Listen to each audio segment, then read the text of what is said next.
Good morning, ma'am. Good morning, good morning பிள்ளைகள், good morning. இன்னைக்கு நாங்கள் கடந்த வகுப்பிலிருந்து நாம் இலங்கையில பாடத்தை படித்து கொண்டிருக்கிறோம். அதின தொடர்ச்சியா இன்னைக்கு பார்ப்போம். சரியா பிள்ளைகள்? இன்னைக்கு நாங்கள் எங்களுடைய இலங்கையினுடைய மர உரிமைகளை பற்றி பார்ப்போம். சரியோ? எல்லாரும் ரெடியோ? மர உரிமைகளை பற்றி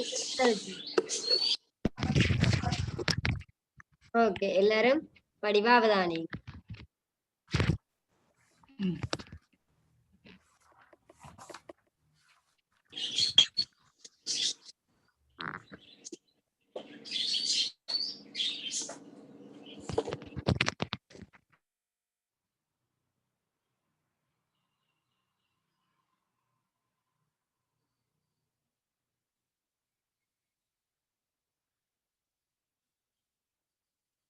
எமது நாட்டின் மரபுரிமைகள், எமது நாட்டினுடைய மரபுரிமைகளாக கொள்ளப்படுபவை பண்டைய கால கட்டடங்கள். பண்டைய காலத்துல கட்டப்பட்ட கட்டடங்கள் சில எங்களுடைய மரபுரிமைகளை ஆக காணப்படுகின்றது. அடுத்தது திரிபீடகங்கள், அடுத்தது கற்செதுக்கல்கள், சிற்பங்கள், ஓவியங்கள், ஊர்வலங்கள் என்பவற்றை நாங்கள் எங்களுடைய நாட்டினுடைய மரபுரிமைகளாக கொள்ளலாம். சரியா? இப்ப நாங்கள் முதலாவது பண்டைய கால கட்டடங்கள் தொடர்பா நாங்கள் பார்ப்போம். பாருங்க, பண்டைய கால கட்டடங்கள். இதுல இந்த படத்தை பாத்தீங்கன்னு சொன்னா விளங்கும். இது பழைய கால அனுராதபுர கால கட்டடங்கள். இந்த அனுராதபுர கால கட்டடம் எத்தனையாம் ஆண்டு உலக மரபுரிமை ஆகப்பட்டதுன்னு சொன்னா 1982 ஆண்டு உலக மரபுரிமையாக ஆக்கப்பட்டது. சரியா பிள்ளைகள்? எத்தனையாம் ஆண்டு உலக மரபுரிமையாக ஆக்கப்பட்டது? 1982 ஆண்டு.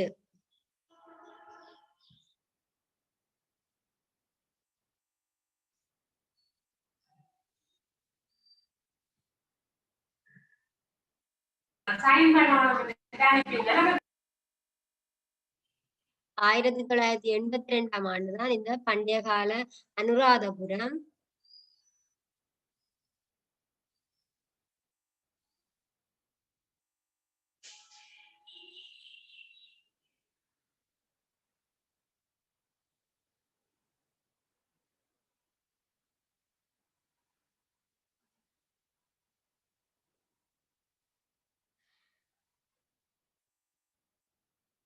பண்டைய கால அனுராதபுரம் 1982 ஆண்டு உலகத்தினுடைய மரபுரிமையாக பிரகடனப்படுத்தப்பட்டது.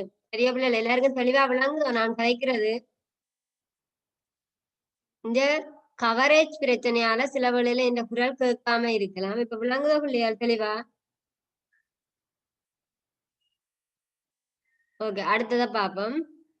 அடுத்தது பாருங்க, இதுல இருக்கிறதான் இதுதான் பண்டைய கால புலனறுவை. பண்டைய கால புலனறுவை இதுல இருக்கிற இந்த படத்தை பாருங்க. இந்த பண்டைய கால புலனறுவை இதுவும் 1982 ஆண்டுதான் உலக மரபுரிமையாக பிரகடனப்படுத்தப்பட்டது. அப்ப பண்டைய கால இந்த அனுராதபுர நகரமும் பழைய புலனறுவை நகரமும் 1982 ஆண்டுதான் என்ன உலகத்தின் மரபுரிமையாக பிரகடனப்படுத்தப்பட்டது. அடுத்தது பாருங்க பிள்ளைகள், சிகிரியாவும் என்ன ஒரு பண்டைய காலம் அடங்குற ஒரு பிரசித்தி பெற்ற ஒரு இடம். இந்த இடமும் 1982 தான். இதுல இருக்கிற அனைத்து இடங்களும் இதுல பாத்தீங்கன்னு சொன்னா அனுராதபுரம், புலனறுவை, சிகிரியா, அடுத்த தம்புள்ள விகாரம், இந்த 4 இடங்களும் 1982 ஆண்டுதான் பிரகடனப்படுத்தப்பட்டது. உலக மரபுரிமையாக பிரகடனப்படுத்தப்பட்டது. சரியா பிள்ளைகள்? அப்ப இந்த இதுல உங்களுக்கு 1982 ஆண்டு உலக மரபுரிமையாக பிரகடனப்படுத்தப்பட்ட இடங்கள் எவை என்று சொன்னா என்ன சொல்லுவீங்க? என்னென்ன சொல்லுவீங்க? அனுராதபுரம், புலனறுவை, சிகிரியா, தம்புள்ள விகாரை இடங்களை நீங்கள் சொல்லுவீங்க. சரியா பிள்ளைகள்? ஓகே, அடுத்ததை பார்ப்போம்.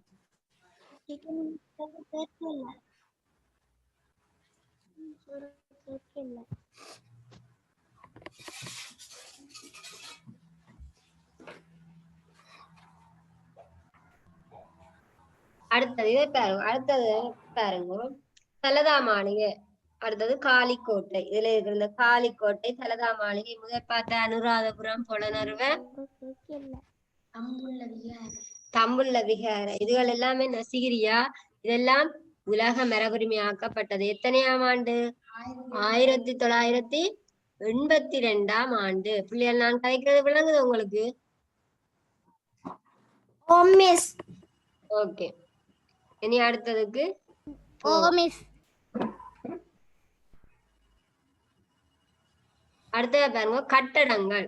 கட்டடங்களை பாருங்க, இவ்வளவு கட்டடங்கள், என்னென்ன கட்டடங்கள்ன்றதை நாங்கள் இப்ப பார்ப்போம். பொலனறுவை சிவன் கோயில் விளங்க இல்லையோ?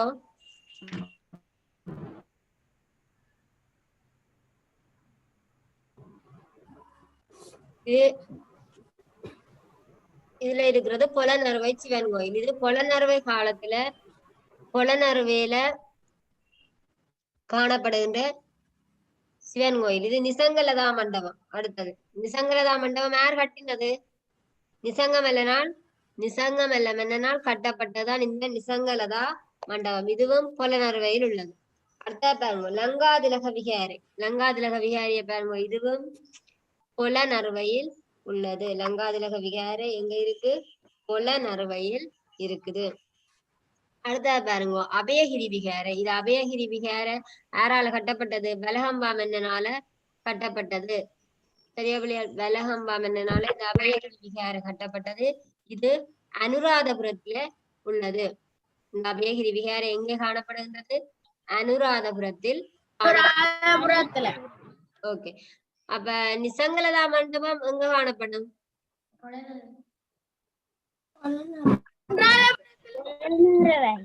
Very good. பொலனறுவையில நிசங்கலதா மண்டபம் காணப்படுகின்றது. அபயகிரி விகார அனுராதபுரத்துல காணப்படுது. பண்டைய கால கட்டடங்கள் என்ன? பொலனறுவை சிவன் கோயில், லங்காதிலக விகாரை,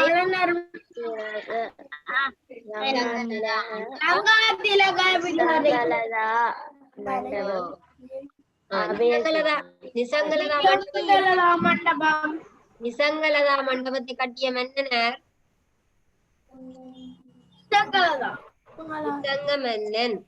நிசங்கமல்ல மன்னன். அபயகிரி விகாரியை கட்டிவிட்டவன்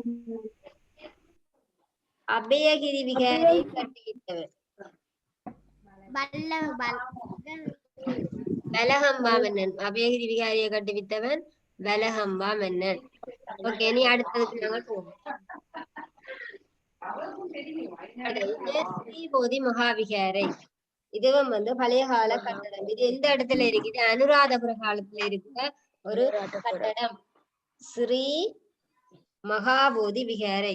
அடுத்த இதை விட வேற எல்லாம் இருக்குது. வேற என்ன? டூவன்வெளி சாயதாது கோபம் இருக்குது. பழைய கால கட்டடம் அல்லது விகாரைன்னு சொல்லுவோம். இத டூவன்வெளி சாய. இது அனுராதபுரத்துலதான் இந்த டூவன்வெளி சாயதாது கோபுரம் இருக்கின்றது. அடுத்தது பொய்கைகள். ஜானை பொய்கை என்றது எங்க இருக்கு? அனுராதபுரத்துல இருக்குது. குட்டன் பொய்கையும் அனுராதபுரத்தில் தான் காணப்படுகின்றது. தெரிய பிள்ளைகள், அப்ப பண்டைய எங்களுக்கே உரித்தான மரபுரிமைகளில் பண்டைய கால கட்டடங்கள் அல்லது இடங்கள்னு சொல்லுவோம், விகாரைகளை நாங்கள் பார்த்திருக்கிறோம். இப்ப பார்த்தது எல்லாம் என்ன? பண்டைய கால கட்டடங்கள். அடுத்ததுக்கு போவோம். அடுத்த பாருங்க இந்த கற்செதுக்கல்கள். பாப்போம் என்னென்ன கற்செதுக்கல்கள் இருக்குது.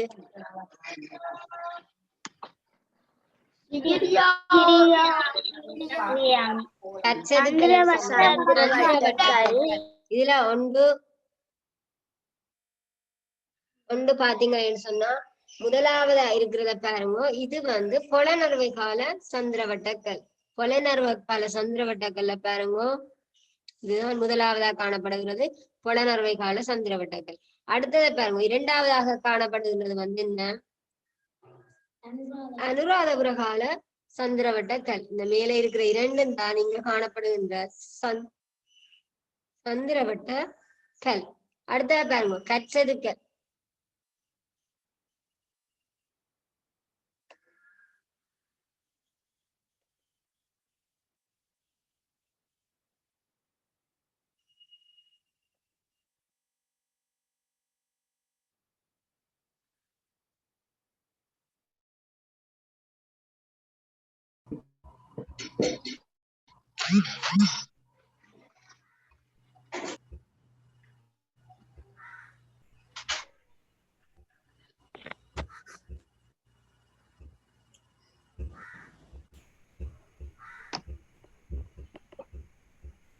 பாருங்க பிள்ளைகள், இதுல அனுராதபுர கால சந்திரவட்டங்கள், இது கொளநர்வன் கால சந்திரவட்டங்கள், இது காலத்துல இருக்கிற சந்திரவட்டங்கள்.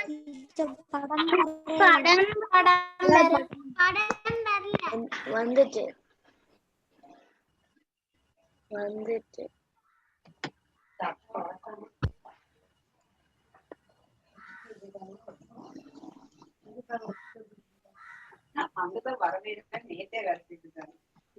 சரியா பிள்ளைகள்?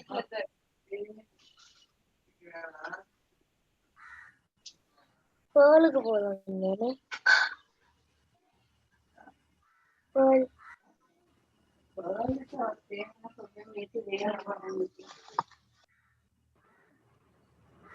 தெரியுதா பிள்ளைகள்? ஓகே.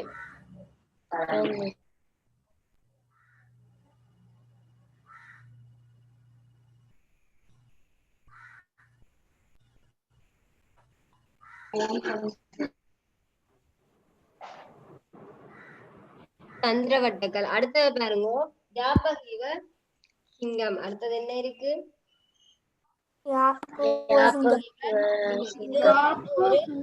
இது ஒரு கற்செதுக்கலாக காணப்படுவது. இதைத்தான் நாங்கள் சொல்லுவோம் கற்செதுக்கல் அல்லது சிற்பம் என்று சொல்லுவோம். இது ஜாபகீவ சிங்கம். பாருங்க, சிங்க வாயில் மாதிரி இருக்கு பாருங்க. சிங்கம் போன்ற ஒரு அமைப்புல இது அமைக்கப்பட்டிருக்கிறதால இதை நாங்கள் ஜாபகீவ சிங்கம் என்று சொல்லுவோம். சரியா பிள்ளையா? நீ அடுத்ததுக்கு போகலாமோ? அடுத்தது பாருங்க, ஓவியங்கள். ஓவியங்களை பாருங்க. ஓவியங்கள் என்னென்ன ஓவியம் இருக்குது? சிகிரியாக்கு எல்லாரும் போயிருப்பீங்க. சிகிரியா குகை முதல் பார்த்தனாங்க. முதலாவது படத்துல சிகிரியா குகை பார்த்தனாங்க. உலக மரபுரிமையாக்கப்பட்டது எத்தனையாம் ஆண்டு சிகிரியா? 1982 பிள்ளையர். 1982. சரியா? இந்த சீரியா குகையில வேற என்னென்ன இருக்குது? சீரியா ஓவியம் இருக்குது.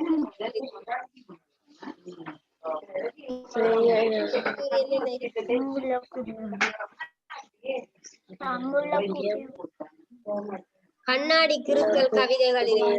சீரியா ஓவியங்கள் இருக்கு. பல கண்ணாடி கிருக்கல் கவிதைகளுக்கு பிரசித்தி பெற்ற இடம் எது? சீரியா தான். சீரியாவில்தான் இந்த ஓவியம். இந்த ஓவியத்துக்கு என்ன பேர்? என்ற ஓவியங்கள். கண்டி தலதா மாளிகைக்கு போயிருக்கிறீங்களா பிள்ளைகள்?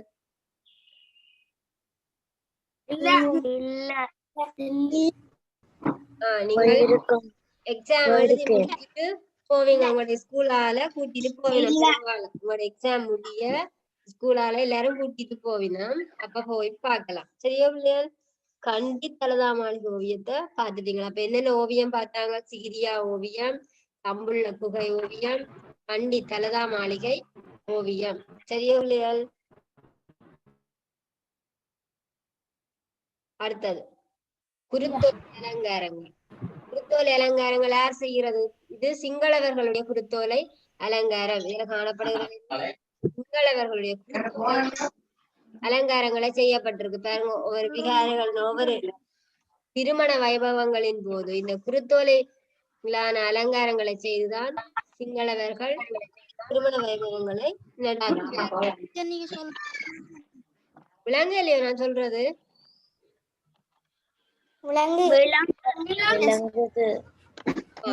அப்ப இந்த குருத்தோலை அலங்காரத்தை அதிக அளவுல பயன்படுத்துறதா சிங்களவர்கள் தான் இந்த குருத்தோலை வேலைப்பாடுகள் மேற்கொள்வார்கள். அவர்களுடைய திருமண மேடையினுடைய அலங்காரம் இவ்வாறுதான் காணப்படும். அடுத்ததை பாருங்க, இலங்கையினுடைய மரபுரிமை. இலங்கையினுடைய மரபுரிமைகள் என்னென்ன? இது சிங்கராஜவனமும், அடுத்தது என்ன? மகாபோதி. மகாபோதி என்று சொன்னா என்ன? வெள்ளரசு மரம். வெள்ளரசு மரத்தை தான் சொல்றது என்னன்னு மகாபோதி என்று சொல்றது.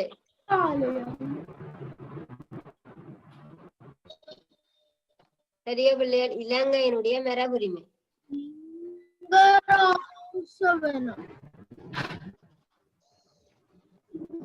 அடுத்ததை பார்ப்போம். எல்லாரும் பாத்துட்டீங்க? சிங்கராயவனமும் மகாபலியும் பாத்துட்டீங்களோ? அடுத்தத பாப்போம்.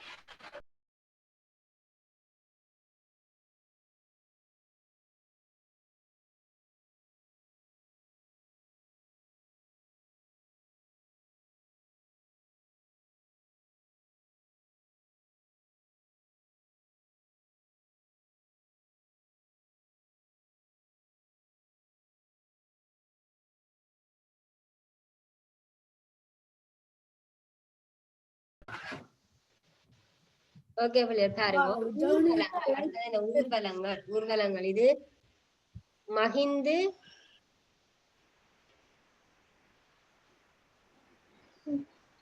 ஊர்வலம். மகிந்து ஊர்வலம். இது என்ன? மகிந்து ஊர்வலம். மகிந்து ஊர்வலம். மகிந்து ஊர்வலத்தை பாருங்க. யானைகளிலேயே எல்லாமே அலங்காரம் செய்யப்பட்டிருக்குது மகிந்து ஊர்வலம். சரியா பிள்ளையா? அலங்காரம் செய்யப்பட்ட அழகா இருக்கு. எவ்வளவு அழகா இருக்குன்னு பாருங்க யானைகள். அடுத்தது பாருங்க கண்டி பெருகிறா ஊர்வலம். கண்டி பெருகிறா ஊர்வலத்தை பாருங்க. இதுவும் அதே மாதிரி தான். ரொம்ப மின் விளக்குகளால அலங்காரம் செய்யப்பட்டிருக்கு. சரியா பிள்ளைகள்? இது யாருடைய ஊர்வலம்? இது கண்டி பெருகிறா ஊர்வலம். Very good. சிங்கள மக்களினுடைய ஊர்வலம். அடுத்தது பாருங்க. அடுத்த மரச்செதுக்கல்கள். எங்களுடைய மரபுரிமைகள்ல ஒன்று. அடுத்தது மரச்செதுக்கல்கள்.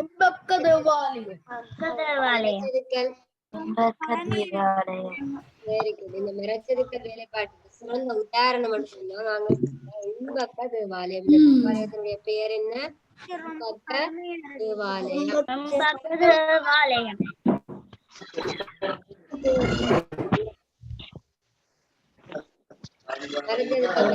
சிறந்த இடம் எது? உண்பக்க தேவாலயம். திருப்பவும் இந்த குருத்தோலை வேலைப்பாடுகள் வந்திருக்குது.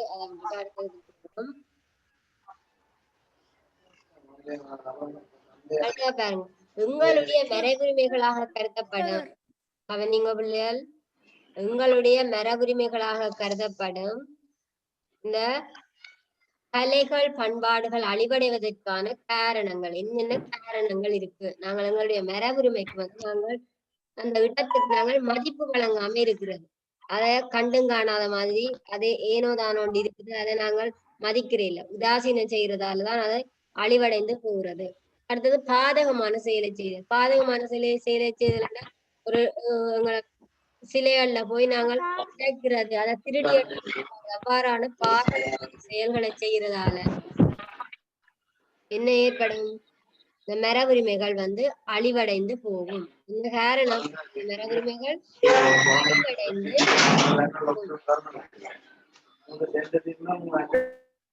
அடுத்ததா பாருங்க பெருமானத்தை இனங்காணாமை. அதனுடைய முக்கியத்துவத்தையோ அல்லது பெருமானத்தை நாங்கள் இனங்காணாம இருக்கிறதால இந்த பண்பாடுகள் கலைகள் என்பன அழிவடைந்து போகின்றன. சரியா பிள்ளைகள்? அடுத்தது முக்கியத்துவப்படுத்தாமை. முக்கியத்துவப்படுத்தாமைன்னா நாங்கள் அதுக்கு முக்கியத்துவம் கொடுக்கறது இல்லை. இது என்ன ஏதோ ஒரு சிலை ஒன்று இருக்குதுன்னு சொல்லி போட்டு நாங்கள் அதை கவனிக்காம பெருசா பொருட்படுத்தாம விடுவோம். அவ்வாறு செய்வதான இந்த பல்வேறுபட்ட கலைகள் பண்பாடுகள் அழிவடைந்து செல்வதற்காக காரணமாக அமைகின்றன. அடுத்ததை பாருங்க, அடுத்த தலைமுறைகளுக்கு வழிப்படுத்தாமை. அடுத்த இனிவார நாங்கள் மட்டும் தலைமுறை எங்களுக்கு அடுத்தடுத்த தலைமுறைகள் இருக்கும், சந்ததி என்று சொல்லுவோம். அடுத்தடுத்த சந்ததிகளுக்கு நாங்கள் வழிப்படுத்தாம இருக்கிறதால இவ்வாறான கலைகள் பண்பாடுகள் அழிவடைந்து போகின்றன. சரியா பிள்ளைகள்? அவங்களுடைய பண்பாடுகள் கலைகள் அழிவடைந்து போவதற்கான காரணங்கள் என்னென்ன? ஒன்று மதிப்பு வழங்காமை, பாதகமான செயலை செய்தல், பெருமானத்தை இனங்காணாமை, முக்கியத்துவப்படுத்தாமை, அடுத்தடுத்த தலைமுறைகளுக்கு வழிப்படுத்தாமல் விடுவதால் இவ்வாறான பண்பாடுகள் கலைகள் என்பன அழிவடைந்து போகின்றன. சரி, இனி அடுத்ததுக்கு போவோம்.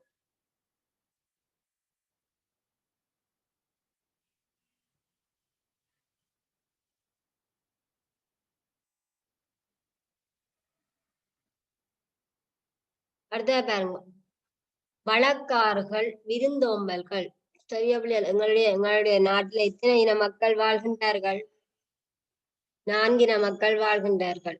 யார் யார்? தமிழர், சிங்களவர், முஸ்லிம், பரங்கியர். சரியா பிள்ளைகள்? இதோட வேடுவ இனத்தவர்களும் வாழ்கின்றார்கள்.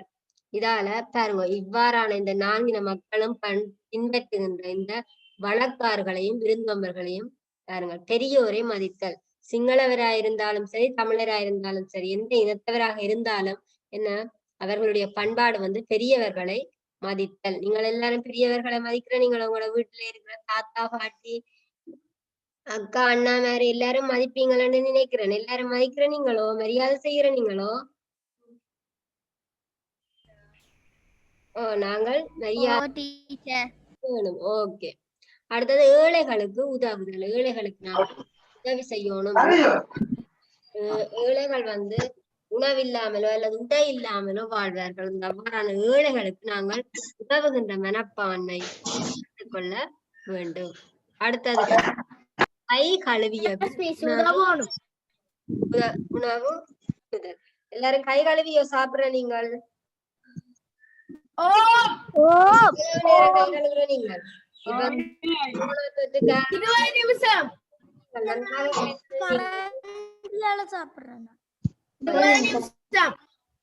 இப்ப தற்போது நாட்டுல நிலவர கொரோனா தொற்று காரணமாக எல்லாரும் 20 நிமிடங்கள் கை கழுவ வேணும்னு சொன்னது.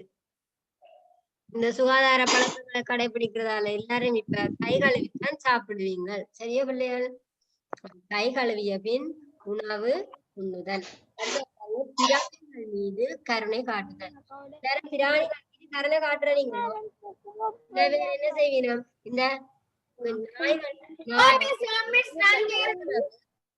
நாய் உனக்கு அடிக்கிறது, காலால இருக்குன்னு காலால தட்டி விடுறது, கட்டுறீங்களோ? காலால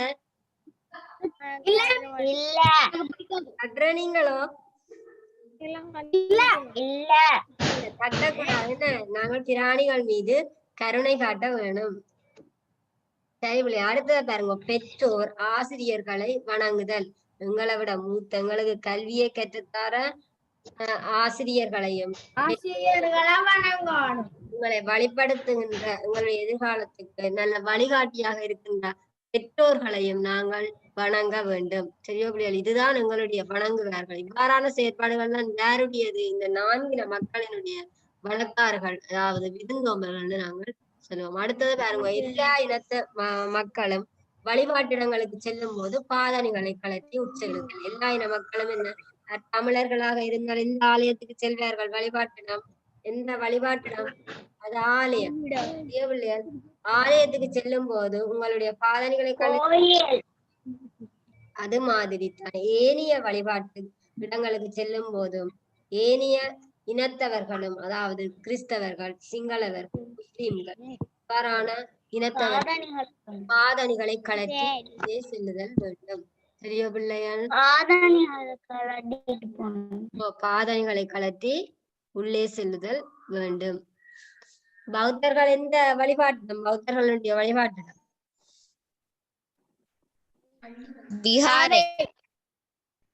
எந்த இடம்? விகாரை.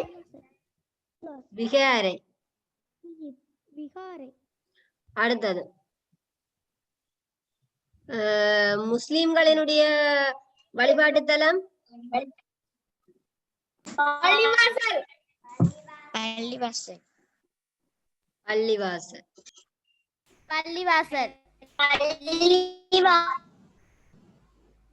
பள்ளிவாசல். ஓகே. அடுத்த கிறிஸ்தவர்களுடையது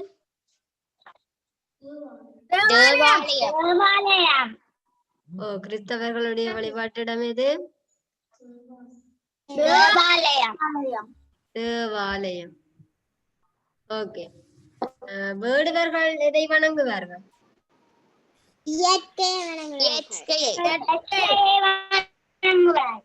வேடுவர்கள் எதை வணங்குவார்கள்? இயற்கை வழிபாடுகளைத்தான் அவர்கள் வழிபடுவார்கள். இயற்கை என்றால் என்னென்ன நாங்கள் சொன்ன நான் அன்றைக்கு கடந்த வகுப்புல நான் சொன்னேன்.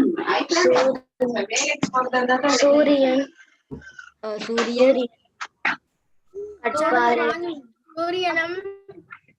சூரியன், சந்திரன், சந்திரன், சூரியன், சந்திரன், வேற என்ன ரெண்டுமோ? அக்னி. அக்னி என்றா என்ன? நெருப்பு.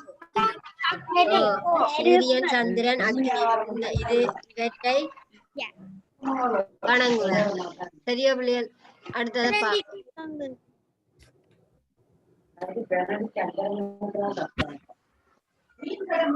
அடுத்தது பாருங்க பிள்ளைகள்.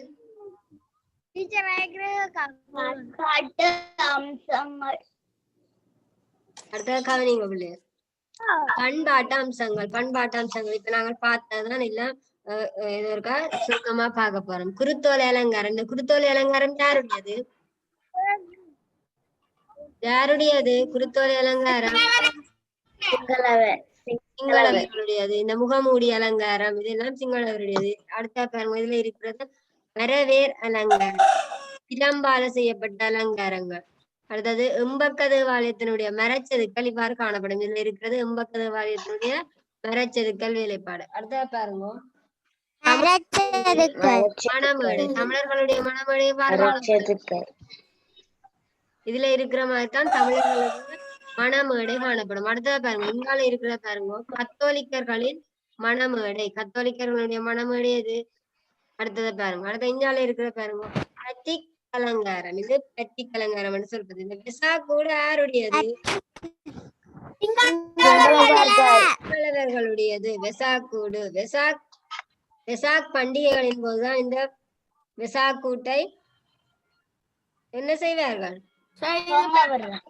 செய்து தொங்க விடுவார்கள். விகாரைகள்லயோ அல்லது இந்த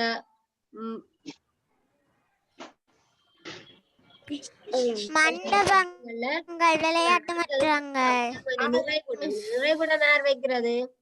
தமிழர்களுடைய.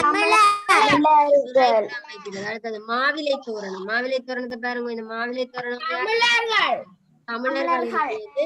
மாவிலை தோரணம். அடுத்தது பாருங்க, விழாவின் போது அலங்காரம் பண்ணப்படுகிறது. தமிழர்கள்.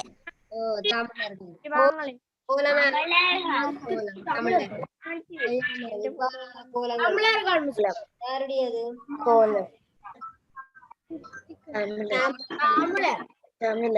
சரி, அடுத்த எங்களுடைய மரபுரிமைகளை பேணி பாதுகாக்க என்ன செய்ய வேணும்?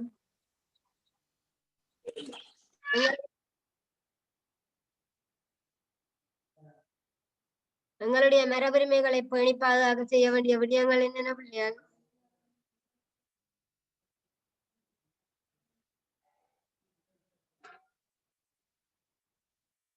கையால் தொடுவதை தவிர்த்தல். கையால் தொடுவதை என்ன செய்ய வேணும்? தவிர்த்து கொள்ளுதல் வேண்டும். அடுத்தது பாருங்க, சுற்றுலா பயணிகளுக்கு விழிப்புணர்வு ஊட்டுதல். சுற்றுலா பயணிகள் நீங்கள் எல்லாம் போவீங்களோ, ஒவ்வொரு மியூசியம் வழியே போயிருப்பீங்க. போய் நீங்கள் என்ன செய்வீங்க? கைகளால தொட்டு பார்ப்பீங்க. அங்க எல்லாம் கைகளால தொடக்கூடாது. தொட்டா அதனுடைய அழகு குறைவடைந்து விடும். சரியா பிள்ளைகள்?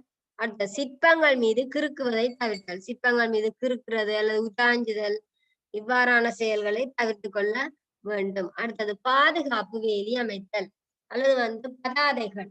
இங்கே தொடுவதை தவிர்க்கவும். இவ்வாறான பதாதைகளை போட்டும் நாங்கள் என்ன செய்ய வேண்டும்? இவ்வாறான பதாதைகளை போடுதல் வேண்டும். சரி, அடுத்ததை பார்ப்போம்.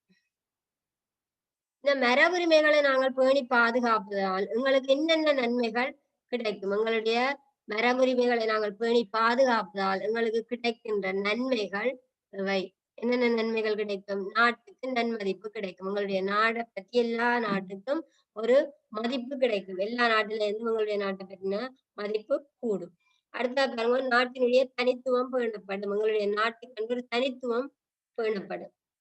அடுத்தது பண்பாட்டு அம்சங்களுக்கான பெருமதி அதிகரிக்கும். பண்பாட்டு அம்சங்களுக்கான பெருமதியும் அதிகரிக்கும். அடுத்த தலைமுறைகளுக்கு கையளிக்க முடியும். நாங்கள் எங்களுடைய மரபுரிமையை பேணி பாதுகாக்கிறதால அடுத்த சந்ததியினருக்கு இந்த மரபுரிமைகளை நாங்கள் கையளிக்க முடியும். சரி சரி.